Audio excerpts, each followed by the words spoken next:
On va passer 13 heures ensemble à parler d'étoiles, de galaxies, de planètes, d'une façon plus générale, du cosmos et de l'être humain. Cette série d'émissions télévisées porte le titre « Initiation à l'astronomie, l'homme et le cosmos ». C'est donc dans une espèce de revue générale de ce qu'on a appris grâce à l'astronomie, mais aussi on va faire appel à beaucoup d'autres sciences, bien sûr, puisqu'on va couvrir l'histoire du cosmos.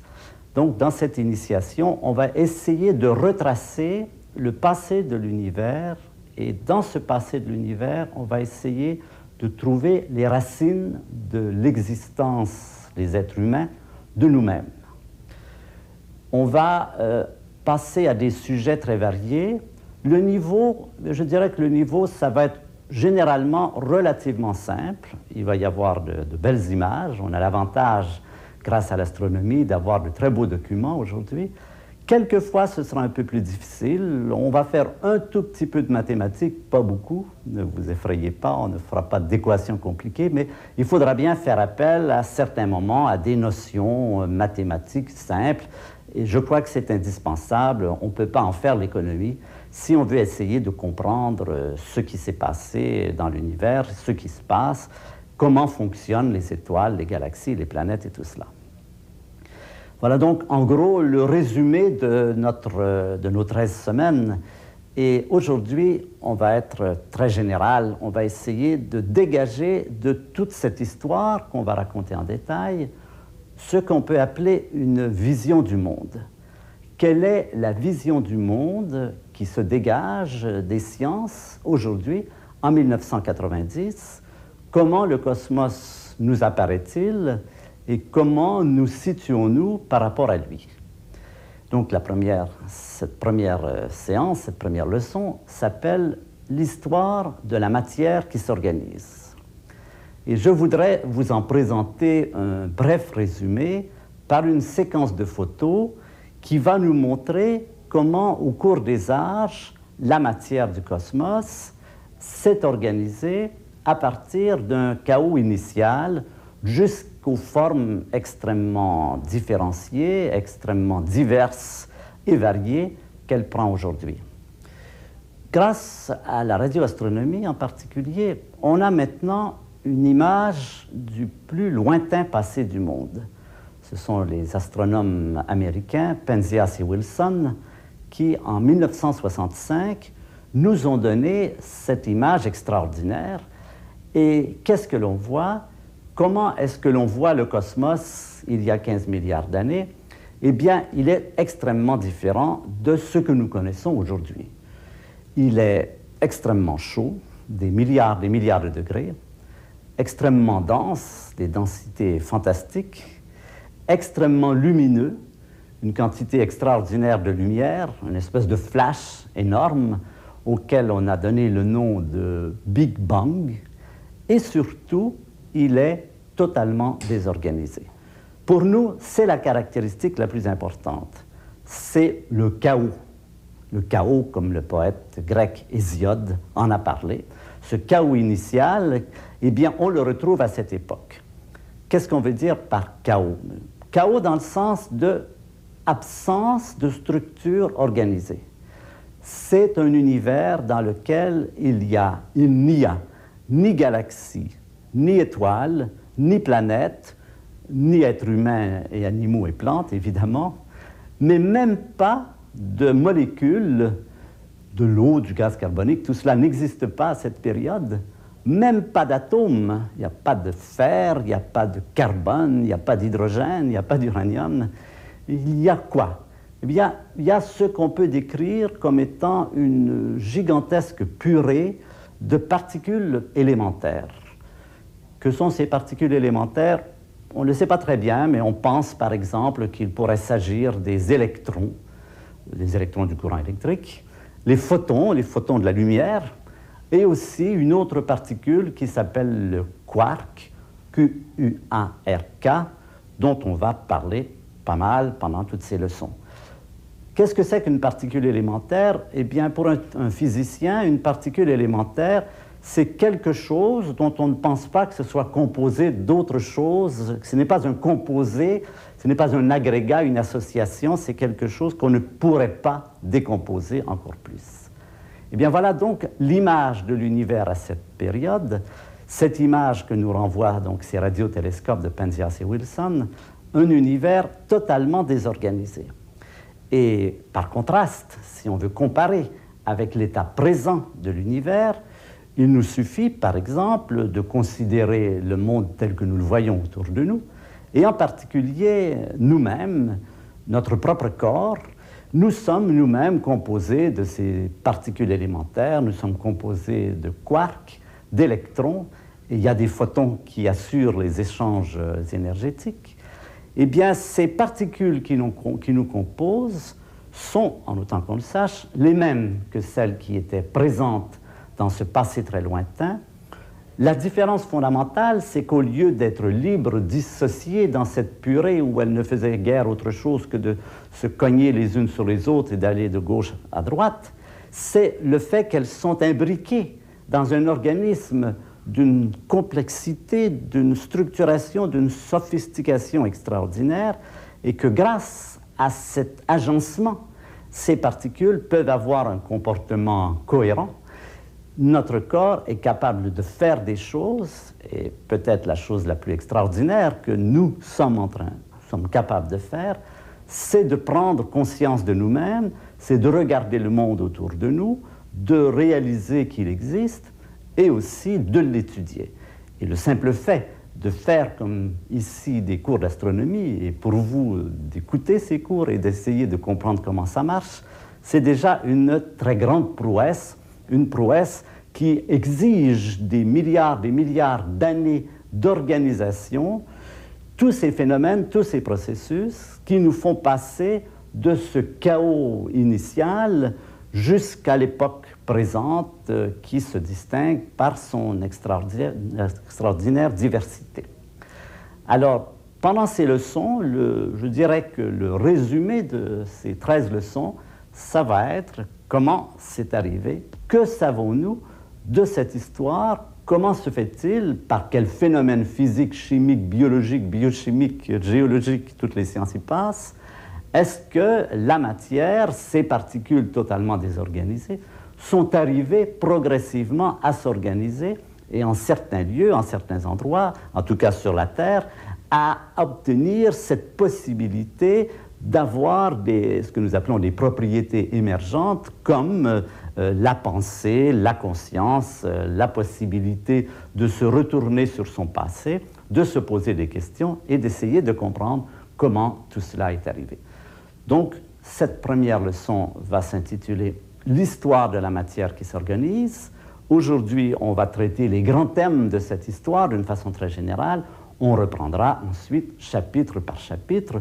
On parlera de la naissance, de la vie, de la mort des étoiles. On parlera des galaxies, des planètes, de leur élaboration, de l'élaboration de la biosphère, de l'élaboration de la vie sur la Terre. Et on essaiera de comprendre cette marche progressive, cette espèce d'odyssée de l'organisation de la matière, au long de laquelle on voit apparaître des structures de plus en plus organisées, de plus en plus complexes.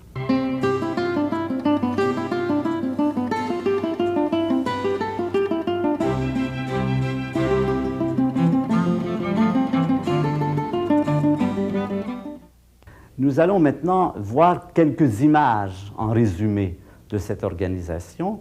La première image, c'est celle que je vous ai mentionnée tout à l'heure. C'est l'image de Penzias et Wilson de cet univers totalement chaotique. On le date à environ 15 milliards d'années dans le passé. Ce n'est pas très bien connu, c'est entre 10 et 20. Il y a plusieurs méthodes d'évaluation qui concordent à donner un résultat dans une fourchette entre 10 et 20. Quand je dirais 15, vous vous souviendrez que ça n'est pas très bien connu. Avec le temps, l'évaluation de cet âge s'améliore. mais bien sûr, on est encore dans une fourchette assez large. Mais en fait, ce n'est pas 100 milliards, par exemple, ou ce n'est pas 1000 milliards, ou ce n'est pas 1 milliard. C'est très vraisemblablement compris entre 10 et 20, et peut-être même, on pourrait dire, entre 12 et 18 aujourd'hui. On semble se rapprocher comme évaluation. Alors, cet univers, donc, d'il y a 15 milliards d'années, c'est un univers très chaud, très dense, très lumineux. Si j'avais voulu vous le présenter à l'écran, je vous l'aurais présenté avec un cadre blanc, sans image, dans lequel vous auriez eu à imaginer effectivement comment cette matière est présente sous cette forme très concentrée, mais très dissociée. Et puis, je vais vous présenter une nouvelle image. C'est l'image de l'univers 1 milliard d'années plus tard. Donc à moins 14 dans notre chronologie, si on part aujourd'hui à 0. Le Big Bang, c'est autour de moins 15, moins 14. Eh bien, voilà, dans la diapositive, dans l'image que vous avez devant vous, l'univers à moins 14. Alors, vous remarquez une chose importante, c'est que maintenant le ciel est parfaitement noir, c'est que l'univers s'est refroidi et que la lumière a diminué. Et ça, c'est quelque chose qu'il va continuer à faire et qu'il continue encore à faire. Le Big Bang, ce n'est pas quelque chose qui se passe en un instant, c'est quelque chose qui dure depuis 15 milliards d'années. C'est cet mouvement de la matière qui amène la matière à se diluer, à se refroidir. Cela continue depuis 15 milliards d'années. À moins 14, nous avons maintenant ce ciel noir et aussi, chose importante, voilà une structure qui est apparue. L'image n'est plus homogène comme dans l'image de Penzias et Wilson, ce n'est pas du blanc partout, c'est une structure, une belle structure, c'est une galaxie. Cette galaxie s'est formée, on le pense, comme toutes les autres galaxies, relativement tôt, après le Big Bang. On ne sait pas très bien si c'est 200 millions d'années ou 1 milliard d'années, ça reste encore un des problèmes à l'ordre du jour. Ce qui nous intéresse, cependant, c'est que c'est une structure élaborée, lumineuse, chaude, dans laquelle maintenant vont se former de nouvelles structures qui vont être pour nous d'une très grande importance. Ce sont les étoiles. Les étoiles se forment dans les galaxies à partir de masses de gaz, de nébuleuses, de matières gazeuses qui sont concentrées sous l'effet de la gravité. On va beaucoup parler des forces, des grandes forces de la nature. Nous rencontrons là la première, c'est la gravité, c'est elle qui va former, c'est elle qui a formé la galaxie que nous avons vue tout à l'heure, c'est elle qui va former les étoiles et qui va former des objets comme les planètes. Et cette belle image que vous voyez devant vous, vous voyez une espèce de forme à droite qui ressemble vaguement à une tête de cheval. On va en voir un agrandissement dans la prochaine, voilà, c'est beaucoup plus visible. Cette grande masse de gaz et de poussière est en train de s'effondrer sur elle-même et va donner naissance à la structure suivante, ce sont les étoiles. Alors vous avez devant vous un petit groupe d'étoiles, ce sont les Pléiades qu'on voit très bien à l'œil nu. Ne regardez pas celles qui sont dans le fond, elles sont devant ou derrière. Celles qui nous intéressent, c'est ces belles formes bleutées, un peu vagues, un peu floues. Ce sont deux jeunes étoiles en train de se former. Et ces étoiles vont jouer un rôle important parce qu'à l'intérieur de ces étoiles, une nouvelle force va entrer en opération, la force nucléaire, et on va comprendre tout au cours de ces leçons comment ces forces s'agencent, comment leur rôle mutuel les amène à s'imbriquer les unes dans les autres. Vous avez vu la gravité qui a amené les étoiles à s'effondrer, à se réchauffer. En se réchauffant, elle a donné la possibilité à la force nucléaire d'agir. La force nucléaire n'agit que lorsqu'il fait très chaud. Et à l'intérieur des étoiles, il fait très chaud. Et à l'intérieur des étoiles vont se former des noyaux d'atomes.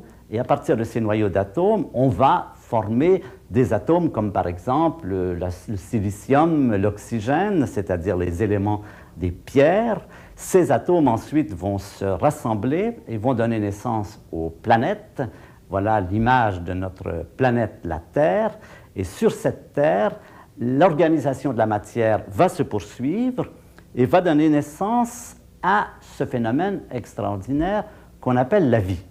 On pense que la vie apparaît sur la Terre il y a environ 3,5 milliards d'années, dans l'océan, dans l'eau, peut-être dans les mares chaudes de cette période. Ce n'est pas très bien connu, c'est quelque chose qui est encore très débattue, mais il y a de bonnes raisons de penser que l'eau joue un rôle fondamental.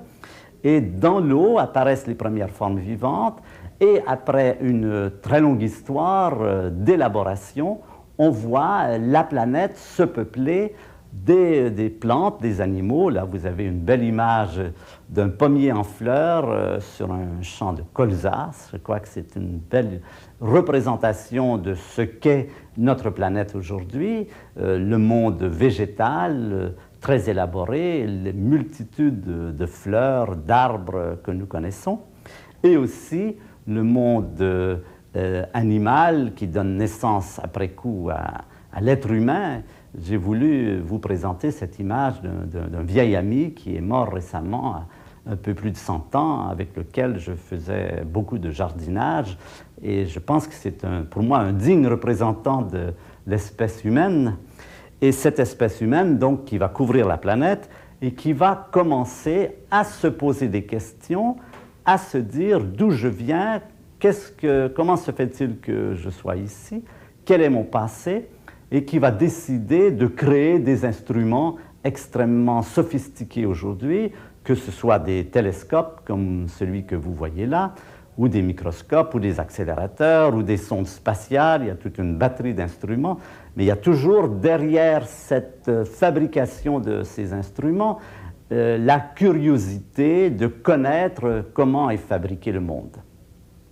Alors vous voyez comment l'univers, on a vu dans ces différentes images les grands chapitres de la structuration, le passage de ce chaos initial à la gravité, aux galaxies, pardon, qui sont associées par la force de gravité, aux étoiles qui viennent eux-mêmes de la force de gravité, dans lesquelles la force nucléaire va faire apparaître des noyaux, et à la mort de cette étoile, ces noyaux vont être projetés dans l'espace, et grâce à la force électromagnétique, voilà la troisième dont nous allons parler, grâce à la force électromagnétique, des planètes vont se former, et la vie va apparaître dans l'océan, et on va avoir cette évolution animale qui nous amène jusqu'à l'être humain, qui se pose des questions, qui cherche à comprendre. Donc, contraste entre cet état initial extrêmement chaotique et l'état présent extrêmement organisé, extrêmement actif, qui essaie de comprendre d'où il vient.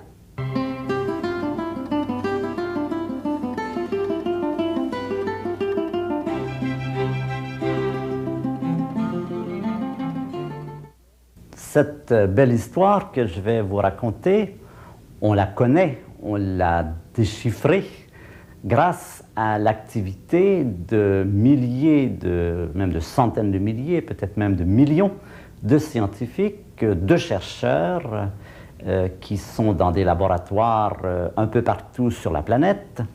Et ces chercheurs ont travaillé dans des domaines extrêmement divers, comme la physique, la chimie, la biologie, la biochimie, la géologie, la planétologie, enfin tous les domaines de la connaissance y passent. Mais évidemment, on va être obligé de résumer tout cela. Et pour le résumer, je vais imaginer une fable qui serait la suivante. Vous savez que la démarche scientifique, la recherche scientifique, qui est essentiellement une recherche basée sur l'observation de la nature.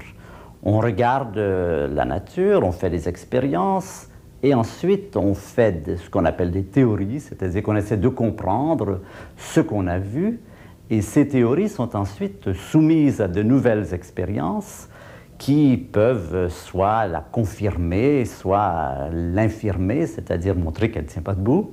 Généralement, c'est ni l'un ni l'autre, mais on s'aperçoit que la théorie est assez bonne, mais pas très bonne. Il faut continuer à l'améliorer. Et il y a comme ça un dialogue entre l'observation, la théorie, l'observation, la théorie, qui se poursuit depuis, presque 2500 ans. Il faut bien dire que les premiers chercheurs, les premiers à avoir eu cette démarche scientifique, ce sont des Grecs, en particulier des gens comme Thalès de Milet, et Aristote, qui est un des premiers à avoir vraiment formulé les éléments de cette démarche. Alors, donc, depuis 2500 ans, ça se poursuit, et ça, maintenant, depuis un siècle ou deux, ça a pris une ampleur extraordinaire. Il y a des milliers de livres, de revues scientifiques qui se publient et qui traitent de sujets quelquefois extrêmement pointus, d'autres fois plus généraux, mais qui ont tous pour objet de nous dire comment ça marche dans la nature. Alors, pour résumer un peu tout cela, on va avoir besoin d'un résumé pour pouvoir comprendre ce que ces sciences nous apportent, en quoi ils nous permettent de connaître le fonctionnement et l'histoire de l'univers. Je vais imaginer qu'un de ces pionniers de la science, peut-être Aristote, revienne aujourd'hui sur la Terre et nous interroge et nous dise « Bon, d'accord, vous avez fait beaucoup de progrès, depuis ces 2500 ans. Mais en gros, en résumé, pouvez-vous nous dire en quelques mots qu'est-ce que vous savez et qu'on ne savait pas il y a 2500 ans? Et je vais essayer de répondre à cette question en deux phrases. Deux phrases qui me paraissent des phrases clés et qui vont être extrêmement importantes ensuite pour épeler en détail l'histoire de l'univers. Je dirais que la première phrase, ce serait de dire la nature est structurée comme un langage. Ceux d'entre vous qui ont des connaissances psychanalytiques, vous avez remarqué que j'ai paraphrasé Jacques Lacan quand il dit « l'inconscient est structuré comme un langage ». Là, je dis « la nature est structurée comme un langage ». Qu'est-ce que ça veut dire? Eh bien, d'abord, je vais vous rappeler rapidement comment un langage fonctionne. Vous le savez tous, mais ça va être commode d'en faire un résumé rapide. Je parle du langage écrit. On pourrait parler du langage parlé, mais le langage écrit, je crois que c'est plus simple. Le langage écrit, eh bien, ça fonctionne comme ceci. Nous avons un alphabet, nous l'apprenons à l'école, nous l'adoptons pour des raisons historiques, conventionnelles. Cet alphabet est composé de 26 lettres. Comme vous savez, il y a beaucoup d'alphabets en existence sur la planète, il y en a au moins une centaine, mais c'est toujours un peu la même chose. On peut simplement prendre un exemple à partir de notre alphabet. Notre alphabet, eh bien, ces lettres, le jeu de l'alphabet, le jeu du langage, c'est d'associer les lettres de l'alphabet, certaines lettres, dans un ordre donné, de sorte qu'on compose un mot. Et ce mot, quand on l'aura énoncé, va faire apparaître une image, un sens. Ce sens n'existait pas dans chacune des lettres. Je prends par exemple le mot bleu. Pour faire bleu, j'ai pris B, L, E, U. Dans cet ordre, bien sûr. Si j'inverse l'ordre, ce n'est pas du tout la même chose. Vous n'aurez plus cette image que vous avez eue immédiatement dans votre tête. Quand j'ai dit bleu, vous avez vu la couleur bleue. Pour des raisons historiques, conventionnelles, mais n'importe, c'est comme ça qu'on fonctionne. Le mot est composé de lettres dans un ordre bien défini, et cet ordre a pour effet, cette combinatoire, comme on dit, a pour effet de faire apparaître un sens, une image, ce qu'on va appeler d'une façon générale une propriété émergente. La propriété de faire apparaître la couleur bleue, quand vous avez dit B-L-E-U, n'appartient pas aux éléments de B-L-E-U. Si je dis B, vous ne voyez pas un quart de bleu. C'est seulement dans l'association qu'apparaît cet élément. Donc voilà le jeu de l'alphabet, des mots. Et ce jeu, on va le rejouer plusieurs fois, de sorte qu'on va créer un sens, on va créer un savoir, on va créer toute notre culture en rejouant ce jeu. Alors, au second tour, on va prendre les mots comme des éléments. Les mots vont jouer le rôle des lettres précédemment. Et je vais dire « le ciel est bleu ». Quand j'ai dit ça, j'ai fait une phrase. Cette phrase fait émerger un sens. Ce sens émerge de l'association des mots dans cet ordre précis. Vous voyez que c'est tout à fait analogue à ce qui s'est joué au niveau inférieur. Et puis ensuite, on va prendre ces phrases, on va les associer, on va en faire des paragraphes, on va associer les paragraphes, on va en faire des chapitres, des livres, des collections, des bibliothèques. Voilà donc le mode d'organisation de notre culture. Toute notre culture est basée sur cette structure d'alphabet superposé dans laquelle, cette structure, à chaque étage, les éléments sont composés des éléments à l'étage inférieur et composent les éléments à l'étage supérieur.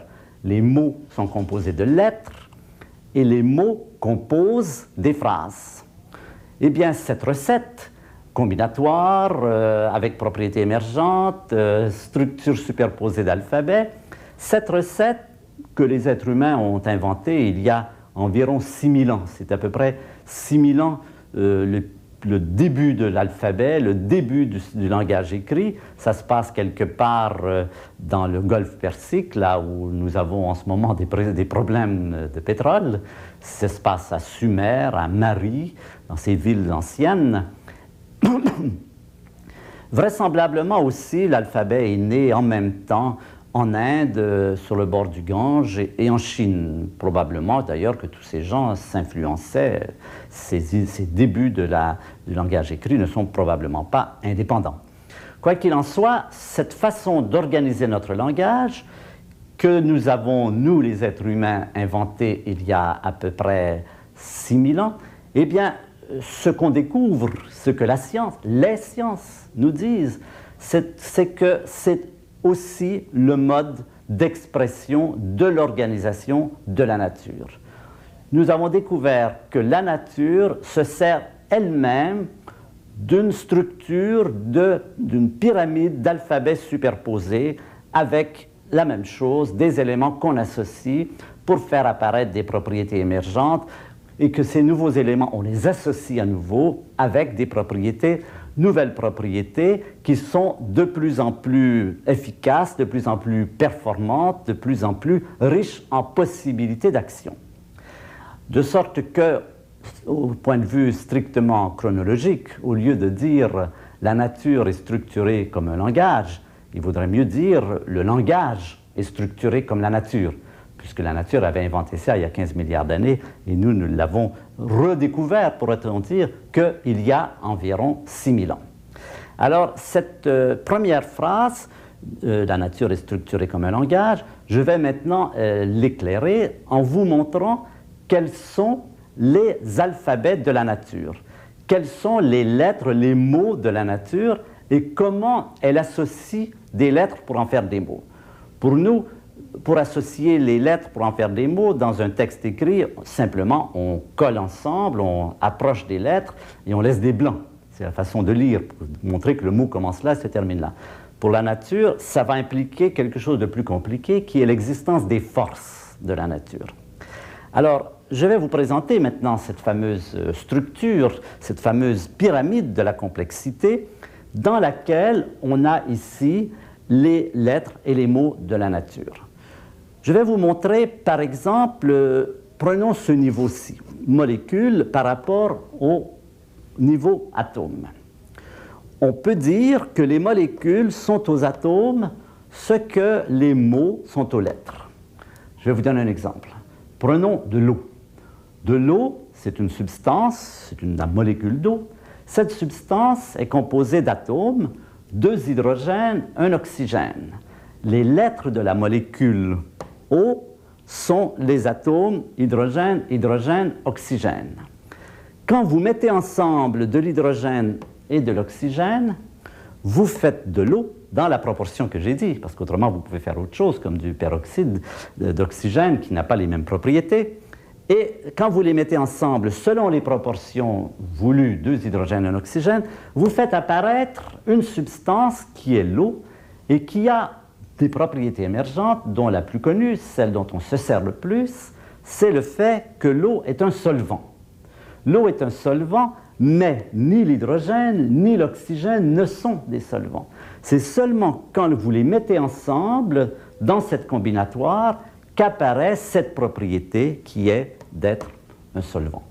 De la même façon, quand vous combinez du carbone et de l'hydrogène, vous faites tous les butanes, pentanes, propanes, toutes les variétés d'essence viennent d'une façon appropriée d'associer deux lettres qui sont C et H, carbone et hydrogène.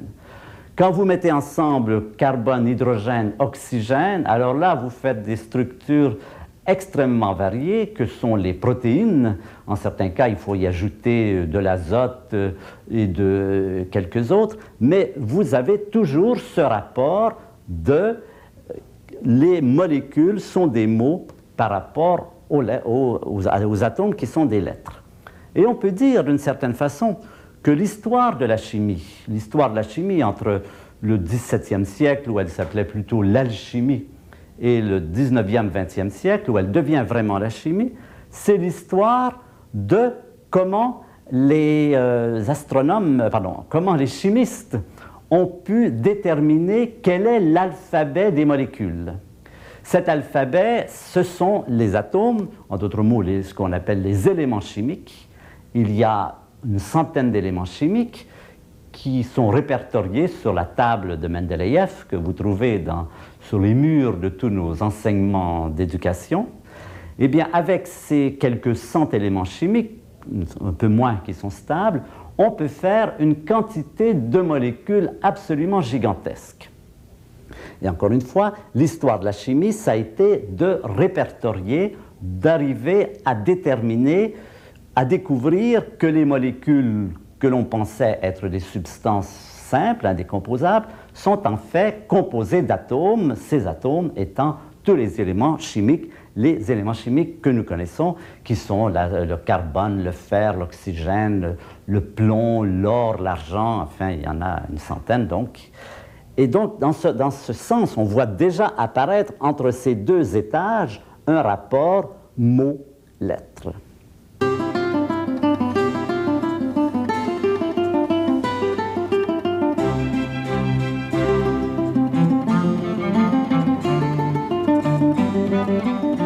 Le mot atome en grec veut dire qu'on ne peut pas couper, qu'on ne peut pas séparer. Atomos, ça veut dire qu'on ne peut pas couper.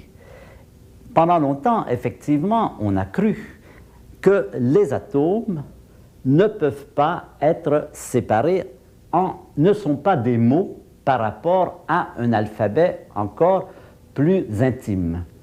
Et on peut dire que de même que l'histoire de la chimie, ça a été de montrer comment les molécules sont des mots par rapport aux atomes qui sont, dans ce cas, des lettres.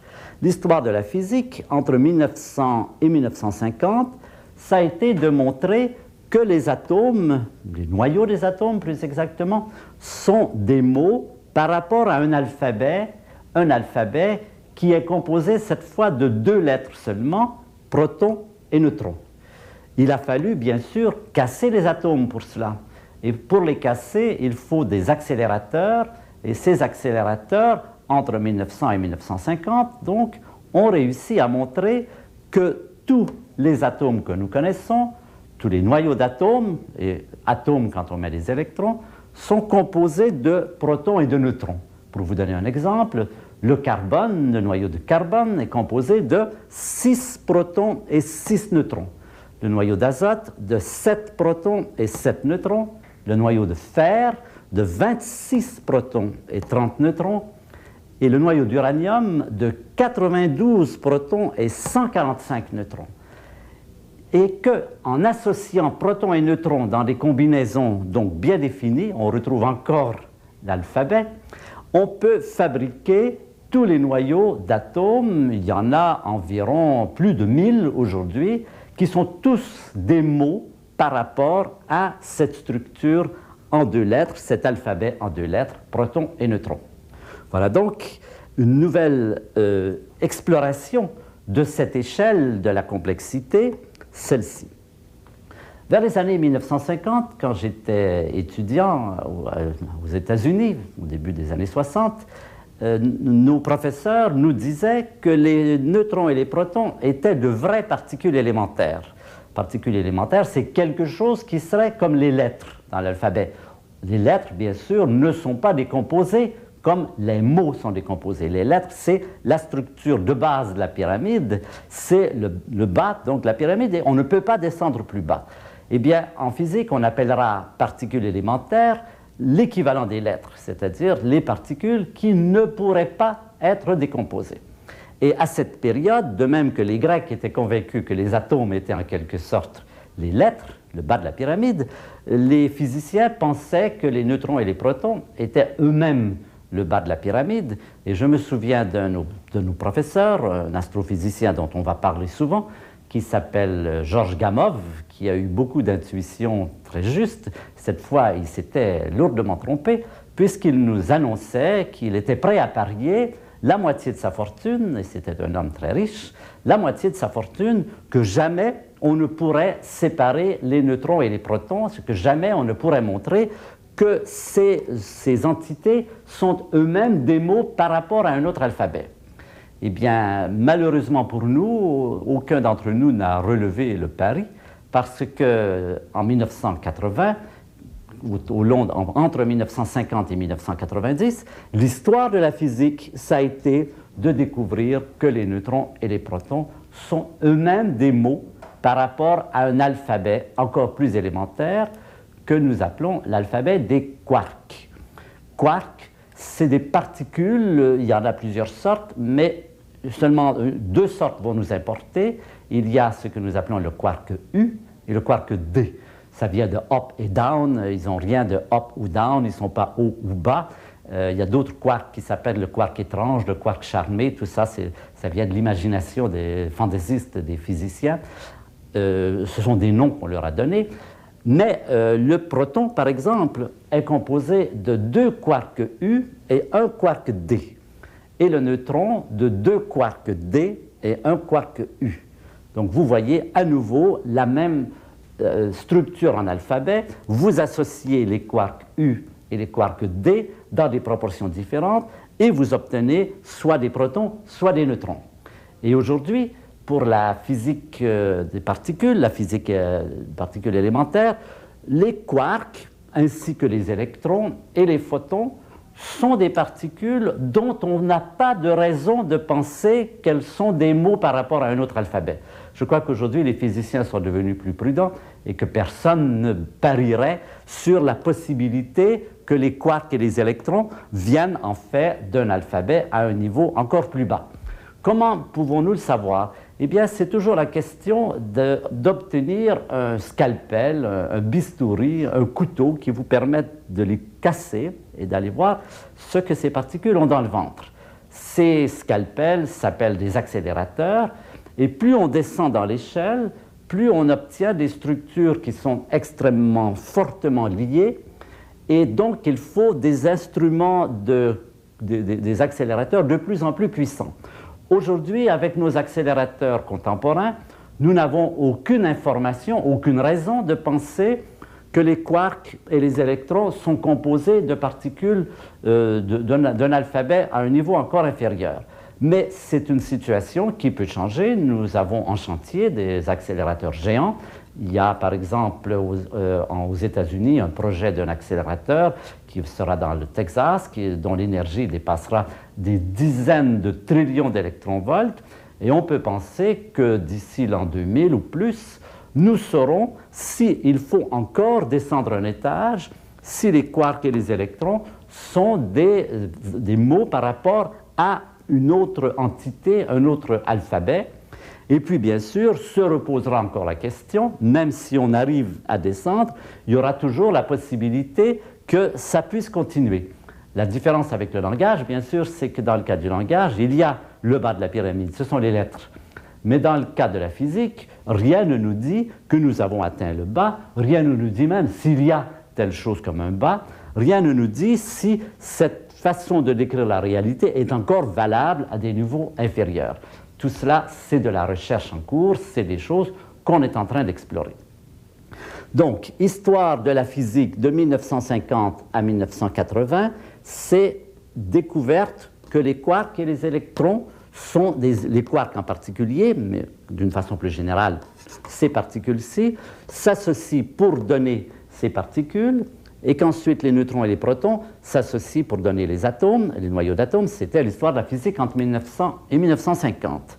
L'histoire de la chimie entre le XVIIe et le XIXe, XXe siècle, ça a été de montrer comment les atomes sont des lettres par rapport aux molécules.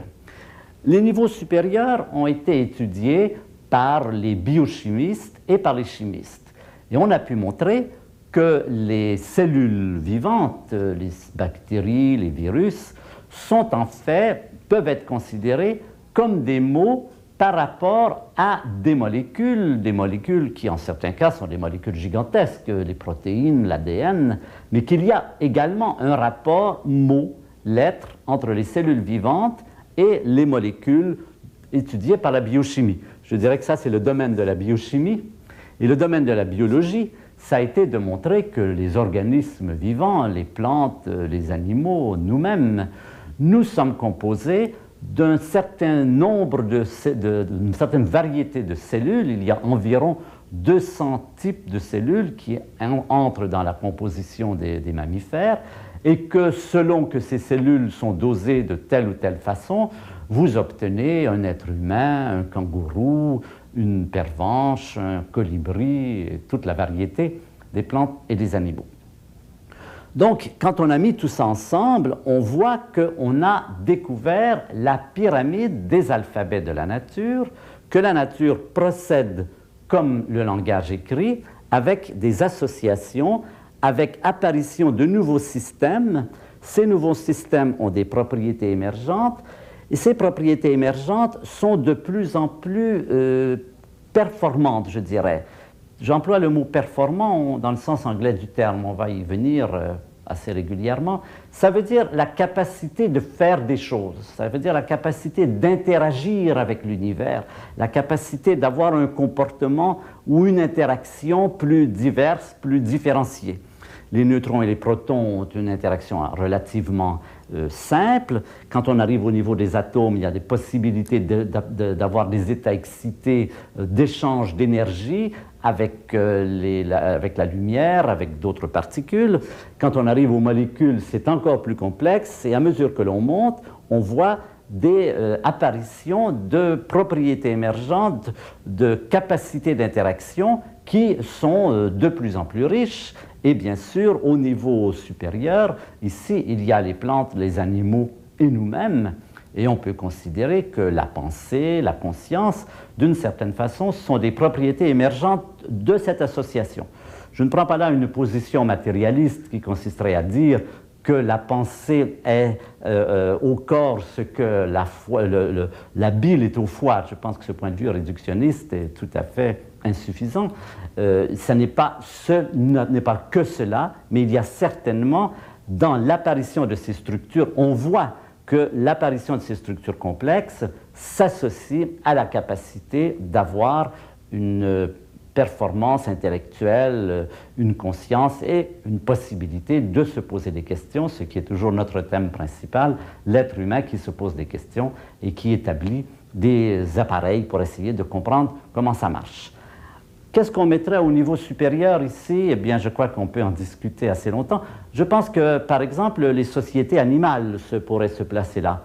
Une ruche, par exemple, est dans un rapport de mots par rapport aux abeilles qui la constituent. Chacune de ces abeilles, prise isolément, ne peut rien faire, meurt. Quand vous la mettez dans une ruche, elle adopte un comportement global qui est tout à fait du même ordre que les précédents.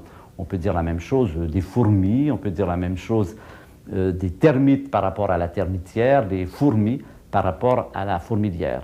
Sur le plan humain, on peut aussi, j'aime bien penser quelquefois quand je vais au concert et que je vois un orchestre jouer un concerto brandebourgeois de Bach, que d'une certaine façon, un groupe humain qui s'associe, qui prépare une œuvre et qui joue une œuvre est aussi dans ce même rapport. Aucun musicien indépendant seul ne peut jouer un concerto brandebourgeois de Bach, mais tous ensemble, intégrés dans une structure qui s'appelle un orchestre symphonique, ils le peuvent. De la même façon, des grands projets de l'humanité, comme par exemple explorer la Lune, explorer Neptune, c'est des choses qui demandent une intégration d'un très grand nombre de personnes, jouant chacune un rôle très précis, et atteignant cette possibilité de faire une opération comme l'exploration de l'espace. Donc, en ce sens, on peut dire qu'au niveau supérieur, ici, il y a les sociétés humaines qui se retrouvent autour d'un certain projet. Mais enfin, on pourrait discuter très longuement. Ce n'est pas le but de notre propos ici. Notre propos ici, ça a été de montrer, d'illustrer cette phrase « La nature est structurée comme un langage », et ça a été de montrer que les alphabets de la nature, l'équivalent de mots, lettres, phrases, paragraphes, chapitres, c'est quark, électron, neutron, proton, atome, molécule, cellule, organisme.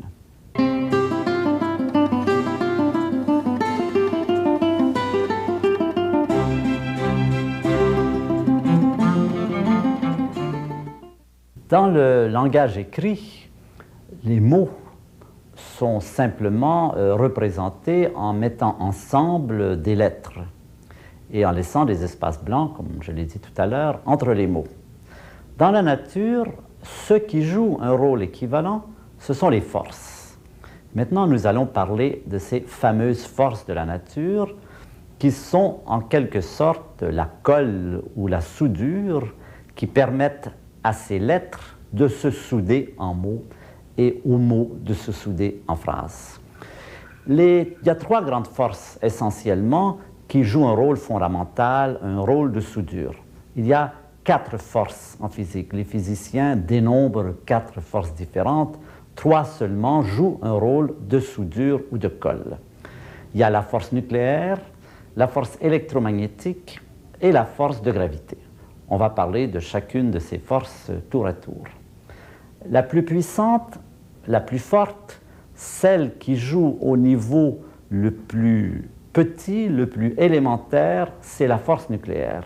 La force nucléaire, on le sait, est reliée à l'énergie nucléaire et tout le monde sait la puissance de l'énergie nucléaire parce qu'il y a les bombes atomiques qui nous l'illustrent.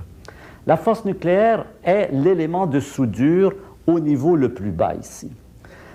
Les protons et les neutrons sont des mots par rapport aux lettres quark et c'est la force nucléaire qui lie les quarks dans les protons et les neutrons. Elle les lie d'une façon tellement puissante qu'en fait, on n'a jamais pu libérer un quark, on n'a jamais pu voir un quark libre.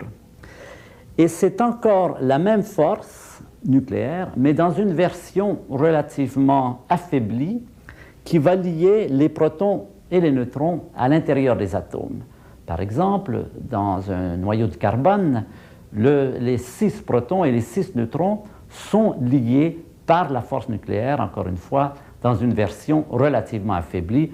On peut très bien séparer les protons et les neutrons et les éjecter des noyaux des atomes. On ne sait pas, et on ne pense qu'il n'est pas possible d'éjecter les quarks des noyaux, des protons et des neutrons, sauf en les amenant à des températures extrêmement élevées.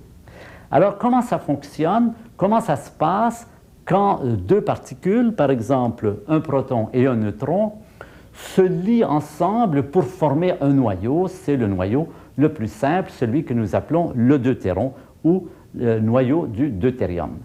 Eh bien, dans cette image, j'ai voulu un peu vous présenter comment ça se passe. C'est une balance que j'ai mis là, une balance schématique.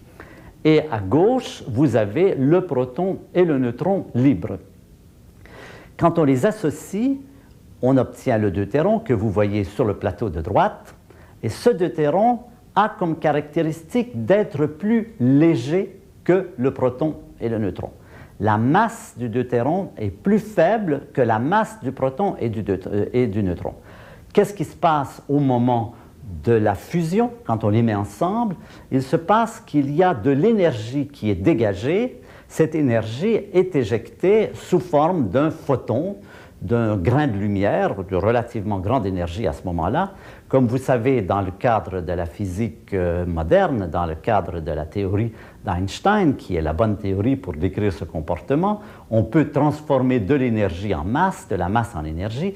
d'après la célèbre formule E égale mc2 que nous voyons même aujourd'hui imprimée sur les t-shirts. C'est une formule qui est devenue extrêmement populaire. Je crois même qu'il y a un groupe de rock qui s'appelle E égale mc2. Enfin, cette formule, donc, clé, est la formule qui dit comment le photon qui est éjecté quand le proton et le neutron s'associent transporte une partie de la masse. Ce photon a de l'énergie. Lui-même n'a pas de masse, mais il a de l'énergie. Donc, cela représente une partie de la masse du proton et du neutron, ce qui fait que le deutéron est plus léger, et c'est pour ça que je les ai représentés par cette perte de masse. Cette perte de masse est donc émise sous forme d'un photon. Cette masse perdue est émise sous forme d'un photon. Alors, voilà l'élément essentiel. Les forces, quand vous mettez en présence deux particules qui sont susceptibles de réagir à une certaine force, par exemple le proton et le neutron peuvent interagir par la force nucléaire quand on les approche très proches l'un de l'autre, eh bien, ils s'associent, ils forment un mot. Ce mot est donc soudé ensemble, les deux éléments sont soudés pour former ce mot, par l'émission de lumière, l'émission d'un photon, quelquefois ce sont d'autres particules, mais toujours de l'énergie, de sorte que la particule résultante est plus légère que la somme des deux particules dont elle est constituée, ce qui lui donne une certaine stabilité. Et si on voulait, par exemple, séparer maintenant ce deutéron en deux parties, il faudrait, à l'inverse, faire arriver un photon, apporter l'énergie qu'il faut pour redonner la masse voulue, et à ce moment-là, le proton et le neutron se libéreraient. Alors, ce schéma, nous allons le retrouver au niveau d'autres forces. La seconde force qui va nous intéresser, c'est la force électromagnétique. La force électromagnétique, c'est une force qui est très universelle dans la nature. C'est la force de la chimie, c'est la force qui régit l'émission de la lumière telle que nous la connaissons, c'est la force qui régit également toute notre physiologie et tout notre corps en définitive. Eh bien, la force électromagnétique, c'est elle qui va associer, qui va devenir opératoire, opérationnelle, on dirait, au niveau supérieur.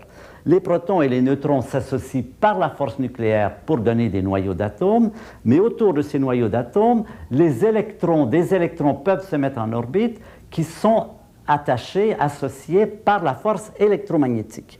Cette force électromagnétique va donc fixer les électrons autour des atomes. C'est elle qui va associer les atomes pour en faire des molécules. Pour les molécules, les cellules, les organismes, tout cela, c'est le domaine de la force électromagnétique, tandis que ceci est le domaine de la force nucléaire. La force électromagnétique travaille d'une façon tout à fait analogue à la force nucléaire, et on peut faire un petit schéma tout à fait semblable. Ici, vous avez à droite un proton et un électron, et à gauche, ce qui se passe quand vous les associez pour faire un atome d'hydrogène. C'est la même chose, il y a un photon qui est émis, et l'atome d'hydrogène est plus léger que la somme du proton et de l'électron pris individuellement. Il y a une différence importante, c'est que dans le cas précédent, le photon était un photon de très grande énergie, plusieurs millions d'électronvolts. L'électronvolt étant l'unité de la physique, un peu comme le dollar ou le franc sont les unités sur le plan économique. L'électronvolt, le photon émis au moment où le proton et le neutron s'associent, c'est des millions d'électronvolts. Au moment où l'hydrogène s'associe à partir du proton et de l'électron, c'est 13 électronvolts. Ce qui fait que les liens chimiques sont beaucoup plus souples, sont beaucoup moins solides, sont beaucoup plus fragiles que les liens nucléaires. Et en fait, on va retrouver à d'autres niveaux, tout à l'heure à propos de la gravité, des liens encore plus faibles. Alors, cette faiblesse du lien permet la structuration d'éléments beaucoup plus complexes et beaucoup plus subtils, beaucoup plus délicats, avec des comportements beaucoup plus fins que dans ce cas ici. Dans le cas du nucléaire, c'est pratiquement le béton armé, c'est le gros œuvre, c'est la structure. Ici, c'est le raffinement. Alors voilà donc la seconde force qui entre en jeu, le nucléaire qui agit à une toute petite échelle, l'électromagnétique à échelle plus grande, les atomes, les molécules et les structures vivantes, la physiologie. La troisième force importante, qui n'intervient pas directement ici, c'est la force de gravité. La force de gravité crée également des structures, un exemple étant par exemple le système Terre-Lune. Et je ne vous étonnerai pas en vous disant que si sur un plateau on mettait la Terre et la Lune pris séparément, c'est-à-dire si on les séparait à de grandes distances, sur le plateau de gauche, et qu'ensuite on mette la Lune en orbite autour de la Terre, la masse du système Terre-Lune est plus faible que la masse du système de la Terre et la Lune pris individuellement. Et de la même façon, au moment de la formation de la Lune, bon, ça a été beaucoup plus complexe, mais il s'est passé quelque chose d'équivalent. Il y a eu de la chaleur. De la chaleur, c'est également une énergie qui est généralement transportée sous forme de photons. Au moment de la formation du système Terre-Lune, il y a eu cette émission qui fait qu'on dit la Lune est liée à la Terre, comme l'électron est lié au proton, mais la Lune est liée à la Terre par la force de gravité, l'électron est lié au proton par la force électromagnétique, et dans le deutéron, le proton et le neutron sont liés par la force nucléaire.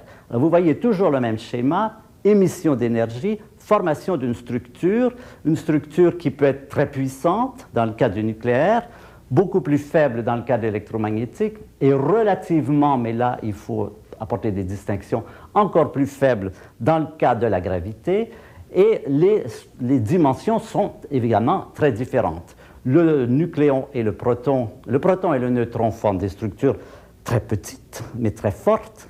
L'électron et le proton, par la force électromagnétique, quelque chose de plus étendu et de plus faible. La gravité ne travaille que dans les très grandes dimensions. On forme par exemple le système Terre-Lune, le système solaire, la galaxie, l'interaction entre les galaxies. Tous ces systèmes astronomiques sont gouvernés par la force de gravité étant ce qui domine à très grande échelle. Mais toujours ce même schéma, on associe deux particules, émission d'énergie et masse plus faible du système associé par rapport aux composantes prises séparément.